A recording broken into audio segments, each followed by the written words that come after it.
But now we will shift our AI focus with valuations in these AI-centric companies surging. But the question does still remain where the real value is actually being created.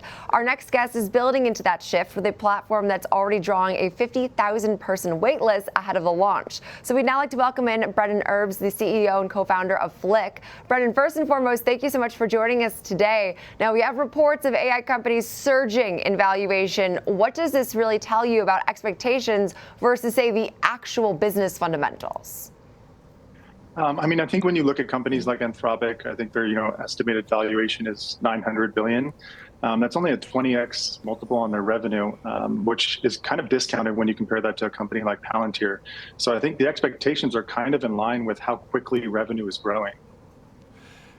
Brennan, as someone who's building a business in this space and assessing these trends and trying to think about where the use cases will be, given how expensive the build out and the research and development around these models are, as an entrepreneur, what kind of problems are going to be solved in your eyes at that level? What are the things that smaller startup businesses with their ability to move quicker are going to be able to do better than some of these massive companies that are building, gigawatt and beyond data centers and focus on that aspect of it?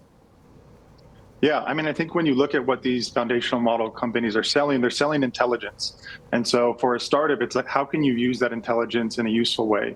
At Flik, we're using that intelligence to do creative things. We've kind of built this content factory where we're buying compute and intelligence, and we've created our own set of processes and skills and tools to lead to some kind of output of a digital good, whether that's a film or a show or a game.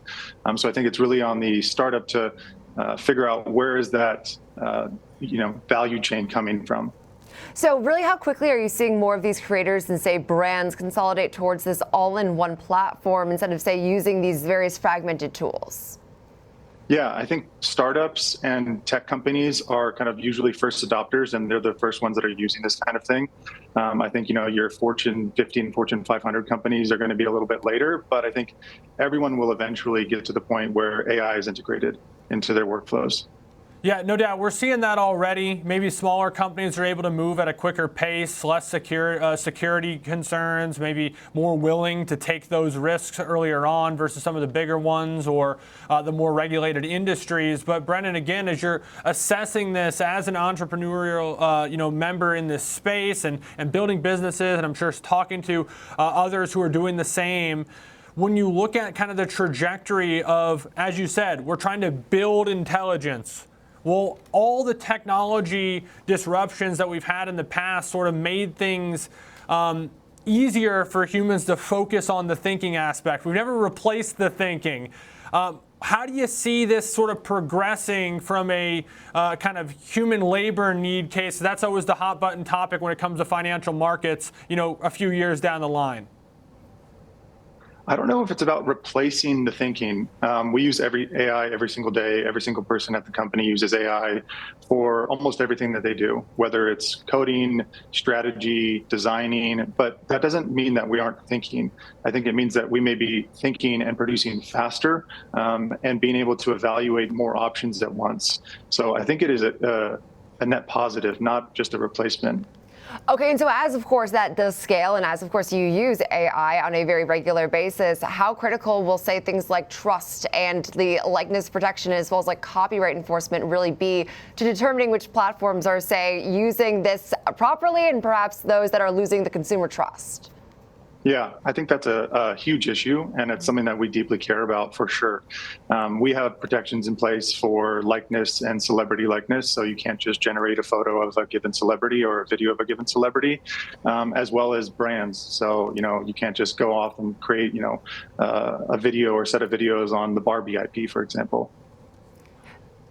Yeah, and I think a good point there and a good place to leave it, as I do think this is such an important conversation as we do very heavily discuss AI and these various ways to use tools. But it does seem like still an important conversation that is definitely going to be evolving. And so as far as like expectations for the future here in the near term, what are you sort of watching as we do see AI develop and these companies right now take advantage, but we're still waiting on that component of monetization?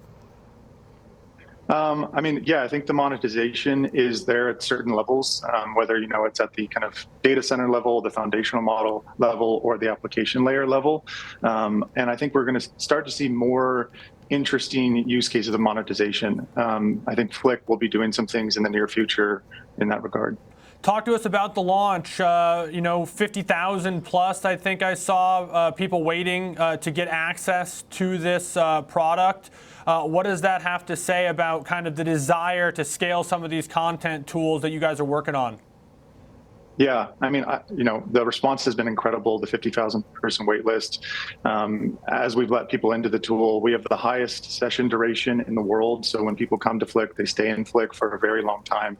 And I think it just goes to show you just like our innate desire to be creative and tell stories spreads across individuals, brands, enterprises. It is something that is so important to us as humans. It absolutely is. So great conversation today. So appreciate it. Brennan Ebrz, CEO and co-founder of Flik.